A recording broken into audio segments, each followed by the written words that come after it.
Si este video llegó a ti hoy, no es una coincidencia. Es porque necesitabas escuchar esto. Gracias por regresar a este espacio. Si te has perdido este viaje, te invito a ir a mi perfil para buscar los videos anteriores. Hoy seguimos con el capítulo 2, El filo de los años.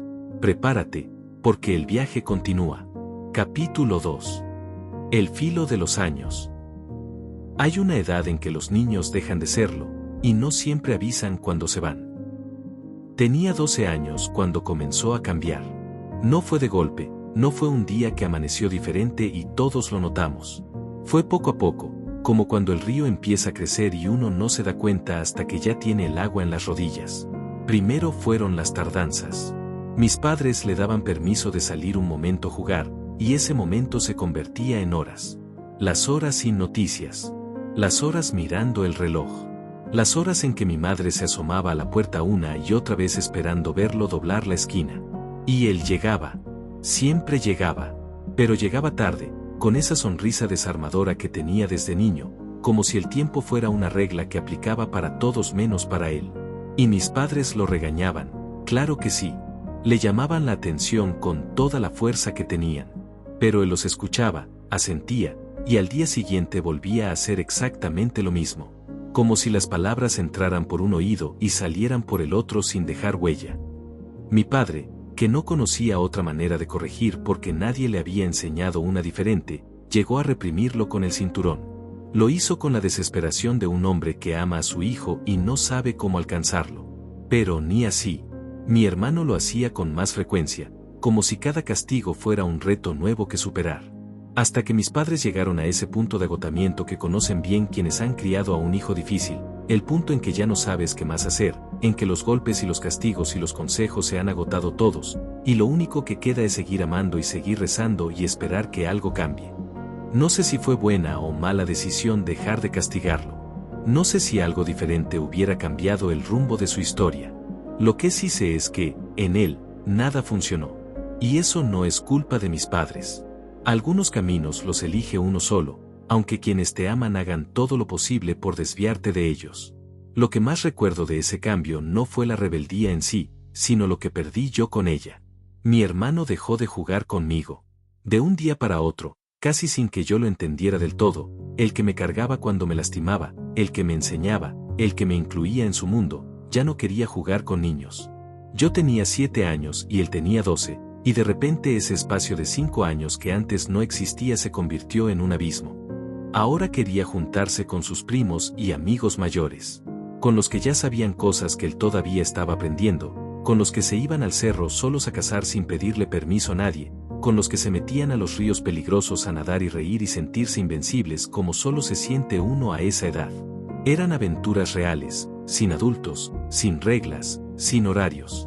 Y para un muchacho de 12 años con su energía y su curiosidad, eso era irresistible. No había malicia en todo aquello. Quiero dejarlo claro porque es importante. Mi hermano en esa etapa no era un mal muchacho. Era un adolescente inquieto, algo rebelde, que empujaba los límites porque eso es lo que hacen los adolescentes inquietos. Los ríos peligrosos, el cerro sin permiso, las horas sin dar señales de vida, todo eso era travesura, era juventud desbordada. Era un espíritu que no cabía dentro de los límites que le habían puesto. Nada más y nada menos. El problema es que ese mismo espíritu que lo hacía tan vivo, tan libre, tan lleno de energía, también lo hacía vulnerable a lo que vendría después. Porque los muchachos que no conocen el miedo tampoco conocen el peligro hasta que lo tienen encima. Todo el mundo lo quería. Eso nunca cambió. Tenía 1000 amigos, o al menos eso parecía, porque donde él estaba había diversión garantizada. Sus ocurrencias, sus bromas, ese don natural para hacer reír a la gente lo convertían en el centro de cualquier grupo. Si estabas aburrido y encontrabas a mi hermano, el aburrimiento se acababa. Así de simple. La gente lo buscaba por eso, porque con él los momentos ordinarios se volvían memorables. Pero hay algo que aprendí con los años sobre ese tipo de popularidad. No siempre atrae a las personas correctas. A veces, los que más te buscan son los que más quieren aprovecharse de lo que tienes, en su caso, ese carisma desbordante, esa disposición para la aventura, esa incapacidad para decir que no cuando la diversión llamaba a la puerta. Mi madre vivió esos años con una angustia que nunca supo bien cómo esconder. Rezaba por él, eso lo sé con certeza porque la vi hacerlo más veces de las que puedo contar. Le daba consejos que él escuchaba con paciencia y olvidaba con la misma rapidez. Lo regañaba con esa mezcla de coraje y amor que solo tienen las madres cuando están desesperadas, pero no pueden dejar de querer. Y cuando él no llegaba a tiempo, ella se quedaba en la sala esperando, sin decirlo, sin quejarse con nadie, cargando sola ese peso invisible que es no saber dónde está tu hijo. Nunca dejó de amarlo. Eso también lo sé con la misma certeza. Por más que le fallaran los horarios, por más que sus consejos cayeran en oído sordo, por más que las noches de espera se acumularan una tras otra, mi madre nunca cerró la puerta de su corazón. Nunca. La relación con mi padre fue la que más sufrió en esos años. Mi padre era un hombre estricto, de los que creen que el amor se demuestra con hechos y no con palabras, de los que no saben muy bien cómo decirle a un hijo que lo quieren, pero sí saben cómo asegurarse de que no les falte nada. Ante la rebeldía de mi hermano, reaccionó como pudo, con lo que conocía, los regaños, los castigos, los consejos repetidos hasta el cansancio. Y cuando nada funcionaba, con el cinturón. Mi hermano llegó a pensar que su padre no lo quería. Y entiendo por qué lo pensaba. Cuando lo único que recibes de alguien es corrección y castigo, es difícil ver el amor que hay detrás de todo eso. Pero hoy, con los años y con la distancia que da el tiempo, entiendo a mi padre de una manera que entonces no podía. Él creció en un hogar donde la violencia era el idioma que su propio padre utilizaba para comunicarse. Un hombre que golpeaba a su esposa, a sus hijos, a todos los que tenía cerca, sin distinción ni compasión. Y mi padre, siendo apenas un niño, los defendía.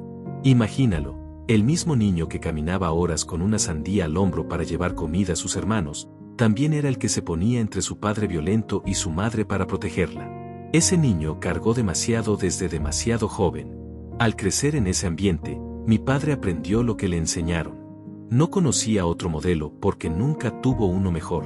Y, sin embargo, con todo eso encima, fue un padre presente, trabajador, que nunca nos abandonó, que construyó con sus manos el techo bajo el que crecimos, que se aseguró de que sus hijos tuvieran estudios que él nunca pudo tener.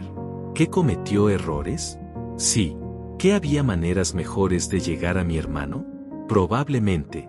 Pero fue infinitamente mejor padre que lo que fue el suyo con él, y eso, aunque no lo diga en voz alta, lo demostró cada día de su vida. Yo era demasiado pequeño para entenderlo. Pero hoy, mirando atrás, puedo ver con claridad el momento exacto en que la historia comenzó a tomar un rumbo diferente. No fue un instante dramático ni una decisión evidente. Fue simplemente la secundaria, los amigos nuevos, y un muchacho con demasiada energía y muy poco miedo que empezaba a descubrir que el mundo era más grande de lo que le habían contado. Nunca supe cuál era su sueño. Nunca se lo pregunté, y hoy eso me pesa. Lo conozco bien, o lo conocí bien, y no tengo dudas de que soñaba en grande, porque era de esos que todo lo vivían con intensidad. Pero su sueño se los guardó, o quizás nunca los puso en palabras, o quizás la vida no le dio suficiente espacio tranquilo para escucharse a sí mismo y descubrirlos. Eso también es parte de su historia. Y también duele. Mañana 7 de la tarde. Capítulo 3. Tierra nueva, vientos distintos.